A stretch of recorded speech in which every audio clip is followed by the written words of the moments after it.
My name is Shaquille Muhammad. I work for Syracuse Police Department, and I've been there for about 5 years. Well, I can remember being a kid, just going to the dollar store, buying the plastic fake handcuffs and everything like that. I mean, that's the first time I really thought about it, but intentionally, to be serious, I thought about it during the whole Ferguson incident, and when a lot of minorities were complaining about police brutality and what was going on. So I just figured I'll give it a shot and just see what everyone's talking about.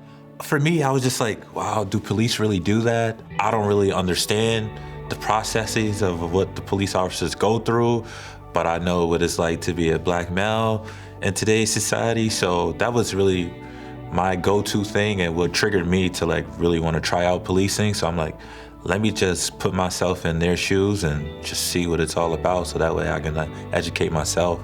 So some of the benefits of being an officer of color is the fact that you can relate to the community that you're serving, rather it's speaking the lingo or it's you understanding, the different stages of aggression. I know for a lot of minorities, they speak with their hands, and a lot of people may think that when they speak loud, they may be getting aggressive, but I know that it's nothing aggressive at that time. It's just, how they're, responding and acting at the time. I understand the things that happen in the community. I understand that sometimes, the no snitching mentality, I get it. I've been around it, I understand it, but I'm able to relate to the people, to get them to talk, for them to share things with me. And sometimes it can be personal level, and I just respect, where I come from, and they respect me as well.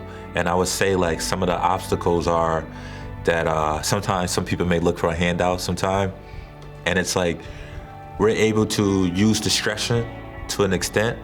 And I feel some people may take that as you would get come on man, you black too, brother, you understand?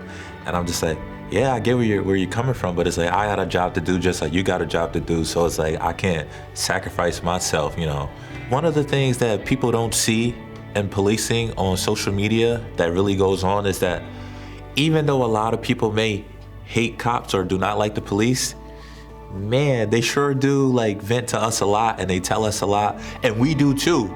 So I feel like we have the body cameras and everything like that. So I feel people, they don't see those conversations and those dialogues that we have. It can be with some of the most hardened criminals, or it could be somebody going through some sort of mental health crises, or it can be a child just going through, the lack of their parents being there, or parents are getting older, or those things like that.